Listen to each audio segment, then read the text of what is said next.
بسم اللہ الرحمن الرحیم۔ بندر اور مگرمچھ۔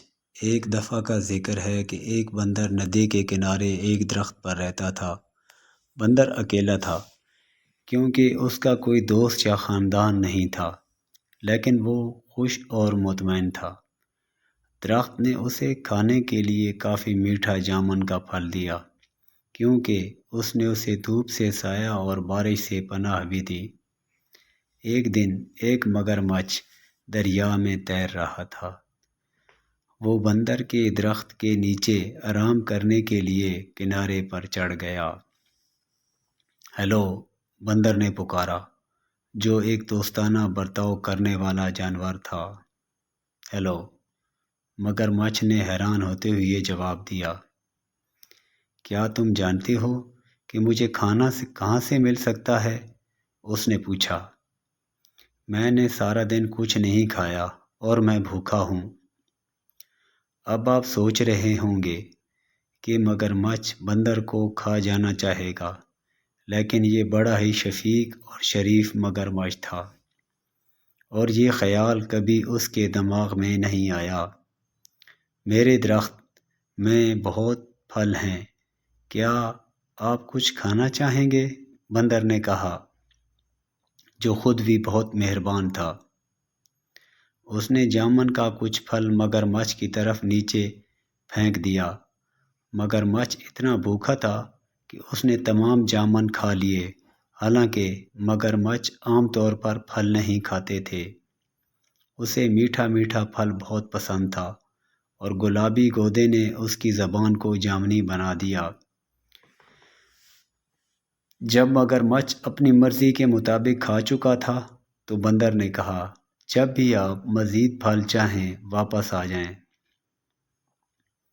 جلد ہی مگرمچھ ہر روز بندر کے پاس آتا تھا۔ دونوں جانور اچھے دوست بن گئے۔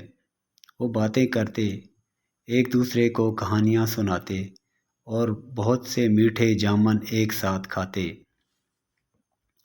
ایک دن مگرمچھ نے بندر کو اپنی بیوی اور خاندان کے بارے میں بتایا۔ بندر نے کہا، آج واپس جاتے وقت اپنی بیوی کے لیے بھی کچھ پھل لے جانا۔ مگرمچھ کی بیوی کو جامن بہت پسند آئے۔ اس نے پہلے کبھی اتنی میٹھی چیزیں نہیں کھائی تھیں، لیکن وہ اپنے شوہر کی طرح مہربان اور نرم مزاج نہیں تھی۔ اس نے اپنے شوہر سے کہا، تصور کیجئے کہ بندر جب یہ جامن روزانہ کھاتا ہے تو اس کا ذائقہ کتنا میٹھا ہوگا۔ مہربان مگرمچھ نے اپنی بیوی کو سمجھانے کی کوشش کی کہ وہ بندر کو نہیں کھا سکتا، وہ میرا سب سے اچھا دوست ہے۔ اس نے کہا، مگر مچھ کی بیوی لالچی نہ سنتی۔ اپنے شوہر سے وہ کام کروانے کے لیے جو وہ چاہتی تھی، اس نے بیمار ہونے کا بہانہ کیا۔ میں مر رہی ہوں اور صرف ایک پیارے بندر کا دل ہی مجھے ٹھیک کر سکتا ہے۔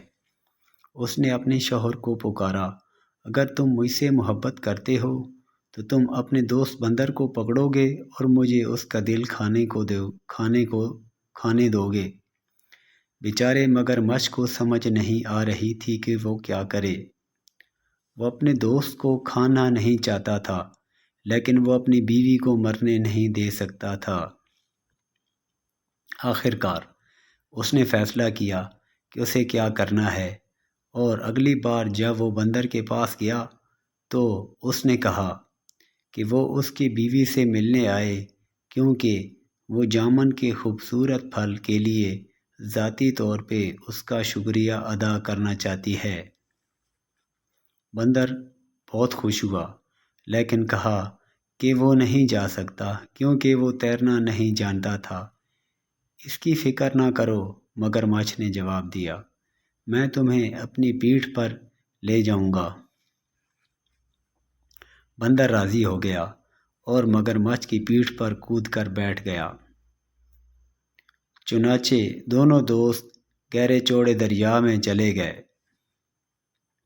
جب وہ کنارے اور جامن کے درخت سے بہت دور پہنچے تو مگرمچھ نے کہا، مجھے بہت افسوس ہے، لیکن میری بیوی بہت بیمار ہے اور کہتی ہے کہ بندر کا دل ہی اس کا علاج ہے۔ مجھے ڈر ہے کہ مجھے تمہیں مارنا پڑے گا، حالانکہ میں ہماری باتوں کو یاد کروں گا۔ بندر نے جلدی سے سوچا اور کہا، پیارے دوست، مجھے تمہاری بیوی کی بیماری کا سن کر بہت افسوس ہوا۔ مجھے خوشی ہے کہ میں اس کی مدد کر سکوں گا، لیکن میں نے اپنا دل جامن کے درخت میں چھوڑ دیا ہے۔ کیا آپ کو لگتا ہے کہ ہم واپس جا سکتے ہیں تاکہ میں اسے لا سکوں؟ مگر مچھ نے بندر کی بات مان لی۔ وہ مڑا اور تیزی سے تیر کر جامن کے درخت کی طرف گیا۔ بندر اس کی پیٹھ سے چھلانگ لگا کر اپنے درخت کی حفاظت میں آ گیا۔ میں نے سوچا کہ آپ میرے دوست ہیں، اس نے پکارا، کیا تم نہیں جانتے کہ ہم اپنے دل کو اپنے اندر رکھتے ہیں؟ میں پھر کبھی تم پر بھروسہ نہیں کروں گا، نہ ہی تمہیں اپنے درخت کا پھل دوں گا۔ چلے جاؤ اور واپس نہ آنا۔